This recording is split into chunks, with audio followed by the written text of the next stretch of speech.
সাহাবী গাছ নাম শুনেই হয়তো বুঝে গেছেন এটি কোনো সাধারণ গাছ নয়। সাহাবী গাছ এমনই একটি গাছ যে গাছটি অবিশ্বাস্যভাবে শত বর্গ কিলোমিটার জুড়ে মরুভূমিতে ১৫০০ বছর ধরে দাঁড়িয়ে আছে। অবিশ্বাস্য এই গাছটি জর্ডানের মরুভূমির অভ্যন্তরে সাফাই এলাকায় দণ্ডায়মান। বারবার অবিশ্বাস্য বলার কারণ হলো উত্তপ্ত মরুভূমিতে এর আশেপাশে আর কোনো গাছ নেই। গাছটি রাসূল সাল্লাল্লাহু আলাইহি ওয়াসাল্লামকে ছায়া দিয়েছিলেন বলে এটি সাহাবী গাছ নামে পরিচিত। রাসূল সাল্লাল্লাহু আলাইহি ওয়াসাল্লামের সাক্ষাৎপ্রাপ্ত গাছটি সম্পর্কে জেনে নেওয়া যাক। ইতিহাস থেকে জানা যায় ৫৮২ খ্রিস্টাব্দে হযরত মুহাম্মদ সাল্লাল্লাহু আলাইহি ওয়াসাল্লাম ১২ বছর বয়সে তাঁর চাচা আবু তালিবের সঙ্গে বাণিজ্যের উদ্দেশ্যে মক্কা থেকে তৎকালীন শাম বা সিরিয়ার উদ্দেশ্যে যাত্রা করেন। যাত্রাপথে তারা সিরিয়ার অদূরে জর্ডানে এসে উপস্থিত হন। জর্ডানের সেই এলাকাটি ছিল শত শত মাইল ব্যাপী বিস্তৃত উত্তপ্ত বালুকাময় মরুভূমি। মুহাম্মদ সাল্লাল্লাহু আলাইহি ওয়াসাল্লাম এবং তাঁর চাচা মরুভূমি পাড়ি দেওয়ার সময় ক্লান্ত হয়ে পড়েন। তখন তারা একটু বিশ্রামের জায়গা খুঁজছিলেন। চারিদিকে তাকিয়েও কোনো গাছের সন্ধান পাচ্ছিলেন না। এমন সময় কিছু দূরে তারা একটি জীর্ণ শীর্ণ গাছ দেখতে পান। তারা সেই গাছটির ছায়ায় বিশ্রাম নিতে বসে যান। এমন সময় মহান রবের অলৌকিক কুদরতে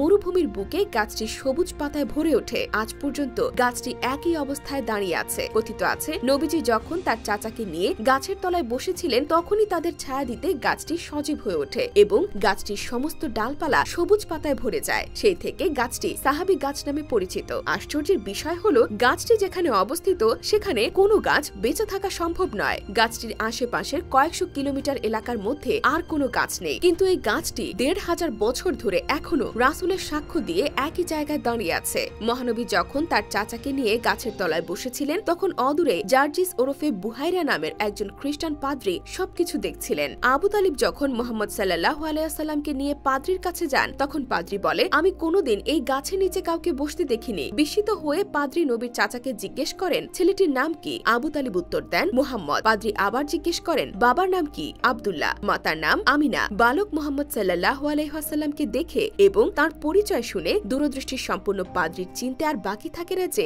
এই সেই বহুল প্রতীক্ষিত শেষ নবী মুহাম্মদ। চাচা আবু তালিবকে ডেকে পাদ্রী বলেন, তোমার সঙ্গে বসা বালকটি সারা জগতের সর্দার, সারা বিশ্বের নেতা এবং এই জগতের শেষ নবী। সেই কথাই চির সত্য হয়ে টিকে আছে জগতের বুকে। সময় গড়িয়েছে তার আপন মহিমায়। উত্তপ্ত মরুর বুক আজও খা খা করছে পানি পিপাসায়, কিন্তু সাহাবী গাছ সাক্ষ্য দিয়ে যাচ্ছে আল্লাহর অসীম ক্ষমতার। জর্ডানের বাদশাহ দ্বিতীয় আব্দুল্লাহ এই স্থানটিকে পবিত্র স্থান হিসেবে স্বীকৃতি দিয়েছেন এবং স্থানটিকে বিশেষভাবে সংরক্ষণ করেন। বিশেষ দিনগুলোতে প্রচুর লোক সমাগম ঘটে গাছটি দেখার জন্য। সাহাবী গাছটিকে কেন্দ্র করে অনেকে নামাজ আদায় করে থাকেন। প্রচুর লোক সমাগম হলে জামাতের সঙ্গে নামাজ আদায় করা হয়। ইসলামিক স্কলারদের মতে রবের এই বিস্ময়কর নিদর্শন শতাব্দীর পর শতাব্দী ধরে টিকে থাকবে।